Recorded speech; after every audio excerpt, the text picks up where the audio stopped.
বিশ্বনবী পাগলের মতো একবার হাউজে কাউসারে যাবেন, একবার সিরাতে যাবেন, একবার পুলসিরাতের দিকে, একবার হাউজে কাউসারের দিকে পাগলের মতো দৌড়াতে থাকবেন। তার কোন গুনাহগার উম্মত যাতে জাহান্নামে ঢুকে না যায়, সেদিন কেউ সুপারিশ করতে পারবে না বিশ্বনবী ছাড়া।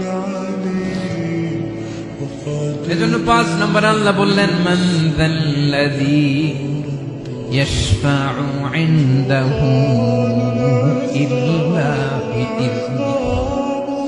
কার সাহস আছে, কার এত বড় বুকের পাটা কিয়ামতের কঠিন দিন আল্লাহর সামনে দাঁড়িয়ে সুপারিশ করবে?